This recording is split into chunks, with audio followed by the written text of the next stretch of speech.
Hey there everyone, welcome back to Utility Sports. Really excited to be recording this video covering the news on a Paul George signing with the Philadelphia 76ers.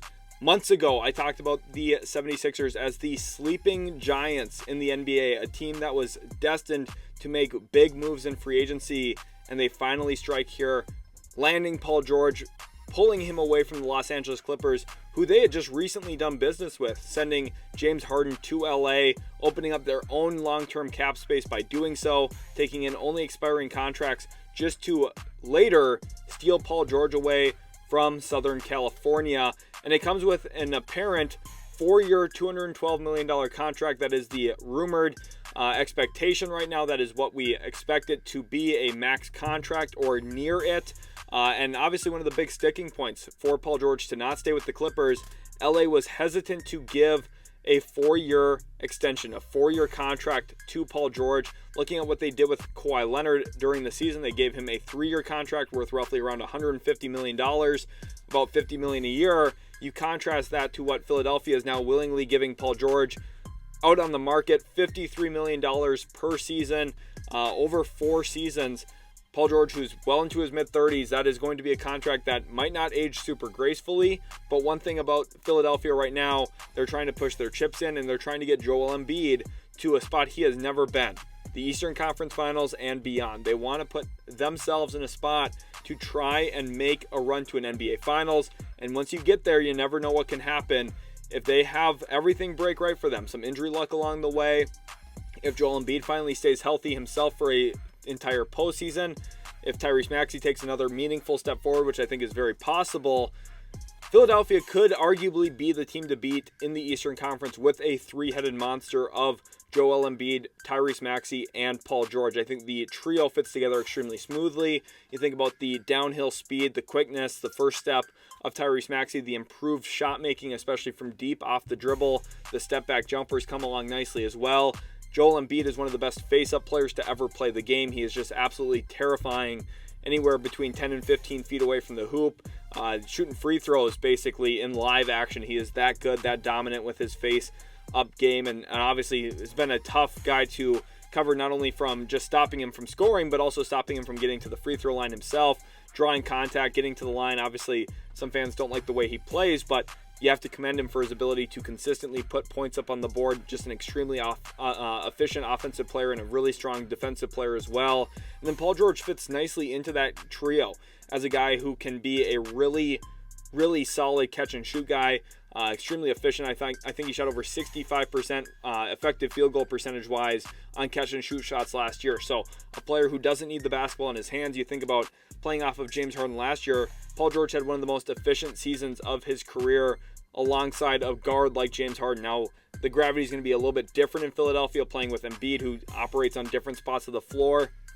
Kind of similar to Kawhi Leonard in some ways with where they're at on the court frequently. And then Maxey obviously learned from James Harden, was kind of his apprentice for a little bit there in Philadelphia. It's going to be an adjustment period. They're different players, but I think Paul George, throughout his career, the one thing we've seen is his ability to kind of maneuver and toggle between what kind of role you need him in. Early in his career in Indiana, he was on the ball a lot, but also coexisted with other players around him like George Hill early in his career. Then you think about in Oklahoma City playing almost exclusively off of Russell Westbrook, but then having opportunities when Russ was not in the game to really run the show himself. And obviously that playmaking skill is going to be useful for when Tyrese Maxey's out. And then in LA, multiple different iterations of those Clippers teams, with John Wall, without John Wall, with Reggie Jackson, without Reggie Jackson, with James Harden, without James Harden, with and without Kawhi Leonard. We've seen Kawhi Leonard in so many different roster constructions, so many different lineups. I think he's just going to be a very smooth fit regardless of where you put him. He's going to play around anybody pretty well. Now, it is important to note the playoffs have been kind of a testing grounds for him, and he hasn't had success constantly. I think back to some of their shortcomings early in Oklahoma City when he was a teammate with Carmelo Anthony, where they lost to Utah and Joe Ingles was talking trash in his face. Those things have happened. Think about hitting the side of the backboard in the bubble. Paul George has had his fair share of postseason disappointments, no questions about it. But you're looking at a completely different context here. You're looking at him being the third best player on a team going into a playoff compared to the second best player in Oklahoma City, the second best player for most of his LA run, alongside behind Kawhi Leonard.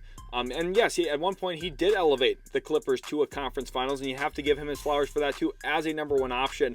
He also brought the Pacers to a conference finals back in the day, so he's been a really good player for a long time. He's been someone who's been able to function and fit around other star talent, fit around other high-level talent, and he can operate with and without the basketball. I think at this point of his career, he's better without it than he is with it, but I think for Philadelphia, that makes a ton of sense in their team context. They have a lot of questions about how they're going to continue to fill out this roster. They brought in Andre Drummond today as well. But I think the Sixers are a team that I'm very fascinated with how they continue to build. They should have a little bit more cap space to go out and operate. We don't know the status on Klay Thompson at this point in time that I'm recording, but maybe Klay Thompson takes less money to come to Philadelphia and be a gravity shooter around them.